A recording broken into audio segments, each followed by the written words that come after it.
के लिए। और आगे बढ़ते हैं, बात करते हैं पटना की, जहां दिन दहाड़े अधेड़ की चाकू गोदकर हत्या कर दी गई। पटना में सरेआम मर्डर हुआ है। सीसीटीवी में वारदात कैद हो गई है। बुजुर्ग की गर्दन काटकर निर्मम हत्या हुई है। पुलिस ने शव को पोस्टमार्टम के लिए भेजा है। फिलहाल इन्वेस्टिगेशंस चल रही हैं।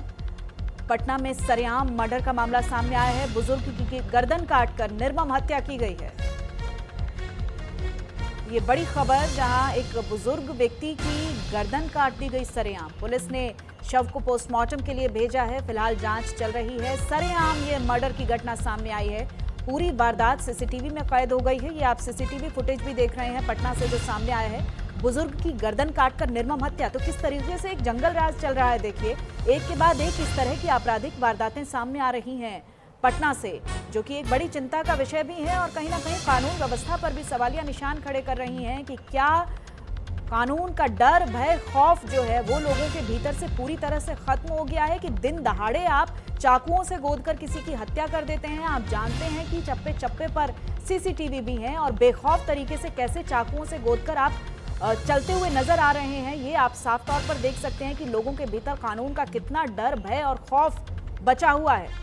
ये देखिए, पटना से खबर है, जहां चोरी, डकैती, अपहरण, लगातार अपराध में बढ़ोतरी हो रही है और अब दिन दहाड़े एक अधेड़ की चाकू गोदकर हत्या कर दी गई।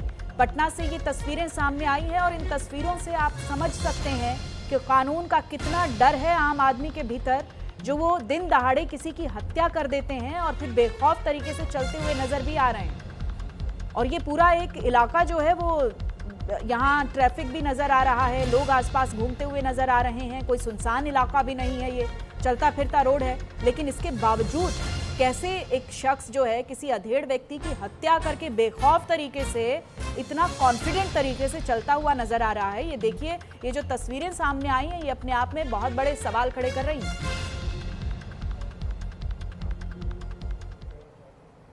वरीय पुलिस अधीक्षक महोदय पटना के द्वारा एक टीम का गठन किया जाता है और ये टीम त्वरित कार्रवाई करते हुए जो मुख्य अभियुक्त है, जिसने 4 बार धारदार हथियार से मारकर अपने मामा की हत्या की है, उसकी गिरफ्तारी ये टीम सुनिश्चित करती है चौक थाना क्षेत्र से। उसके साथ साथ जो घटना में प्रयुक्त जो हथियार है उसकी भी बरामदगी इस टीम द्वारा सुनिश्चित की जाती है। ये जो पूरा मामला है ये एक पारिवारिक विवाद का मामला है।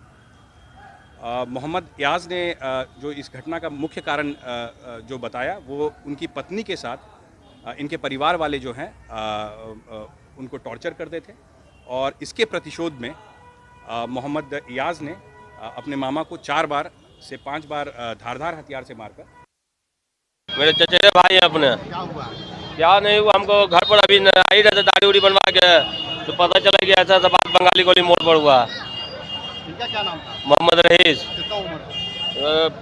50 प्लस 60 के लगभग है। क्या लग रहा है आपको? लगे किस तरह से की गई है? अब क्या कैसे हुआ, क्या नहीं हुआ, कुछ नहीं, या कोई किसी से विवाद भी नहीं है इनका। नमाजी आदमी रफू का काम करते हैं, चौक पर काम करते हैं, चौक पर सब्जी मंडी है ना, लॉन्ड्री का दुकान हुआ काम करते हैं। बुजुर्ग की गर्दन काटकर निर्मम हत्या की गई है और ये जिस तरीके से अभी हमने आपको सुनवाया, पुलिस अधिकारी ने जैसे कहा कि ये आपस में रिश्तेदार हैं, मामा भांजा का रिश्ता है, तो ये न केवल एक बुजुर्ग की हत्या है, ये रिश्तों के कत्ल की भी आप देखिए एक वानगी है कि कैसे एक बुजुर्ग व्यक्ति को एक शख्स दिन दहाड़े मारकर बेखौफ तरीके से चला जाता है। इसके भीतर ना कोई रिश्तों को लेकर कोई मर्म है, कोई संवेदना है और ना ही कानून का कोई डर, भय, खौफ है। पटना से ये खबर सामने आई है जो चिंताजनक खबर भी है और सवाल भी खड़े करती है कि किस तरह से रिश्तों के भीतर से संवेदनाएं खत्म हो रही हैं। पुलिस ने फिलहाल शव को पोस्टमार्टम के लिए भेजा है। ये सीसीटीवी में पूरी वारदात कैद हो गई है और जो ट्रैक रिकॉर्ड अभी तक सामने आया है इस शख्स का जिसको मारा गया है, जिस तरह से जो आम जन है, आसपास के लोग हैं, वो रिएक्शंस दे रहे हैं अपने, ये नमाजी आदमी थे, किसी के साथ इनका कोई लड़ाई झगड़ा भी नहीं था। अब क्या झगड़ा और क्या रंजिश था, ये जांच का विषय है, लेकिन सवाल बहुत बड़ा है कि आप दिन दहाड़े किसी शख्स को इस तरह से मारकर बेखौफ सड़क पर कैसे घूम सकते हैं। विकास ओझा मेरे सहयोगी ज्यादा जानकारी के साथ जुड़ गए हैं। विकास, अभी हमने तस्वीरें देखी और लगातार जो अपराध का ग्राफ पटना में बढ़ रहा है, बहुत चिंताजनक बात है। ना कानून का कोई डर है, भय है लोगों के भीतर। और सबसे बड़ी बात, अब ये जो खबर सामने आई है, इसमें दोनों ही रिलेटिव्स हैं आपस में, ये संवेदनाएं भी खत्म होती जा रही हैं। रिश्तों के का जो मर्म होता है वो भी व्यक्ति के भीतर से गायब हो रहा है, और साथ ही साथ जो कानून का डर, भय, खौफ है वो भी खत्म होता जा रहा है। जी बिल्कुल, ये रिश्तों को तार-तार करने वाली खबर है। जिस तरह की तस्वीर पटना से सामने आई, ये कोई बिहार के किसी सुदूर ग्रामीण इलाके की तस्वीर नहीं है। ये बिहार के राजधानी पटना की तस्वीर है, जहां सीसीटीवी कैमरे में साफ तौर पर देखा जा सकता है कि एक शख्स दूसरे शख्स को चाकू से कैसे गोद-गोद कर मार डाला। हालांकि जो बिहार में जो लॉ एंड ऑर्डर है, उसको लेकर लगातार विपक्ष सवाल खड़ा करता आ रहा है कि बिहार में कानून व्यवस्था की स्थिति बद से बदतर होती जा रही है। उसकी एक वानगी आज पटना में भी देखने को मिली कि एक मामा भांजे का, हालांकि दोनों रिश्तेदार बताए जाते हैं मामा भांजा, लेकिन सवाल मामा भांजे का या रिश्ता को तार-तार करने का तो है ही, साथ ही साथ ये भी है कि बिहार में जो आपराधिक घटनाओं को जो अंजाम देते हैं उनमें पुलिसिया खौफ जो है वो कम है। यानी ये कहें कि पुलिस का जो इकबाल है वो गिरता हुआ, कम होता हुआ दिखाई दे रहा है। यानी कि लोगों में अब पुलिस का डर, कानून व्यवस्था का डर, जो एक संवैधानिक ढांचे में कानून की जो संरचना है उसका डर लोगों में नहीं है, उसको फॉलो करने का भी जो है डर वो लोगों में नहीं है।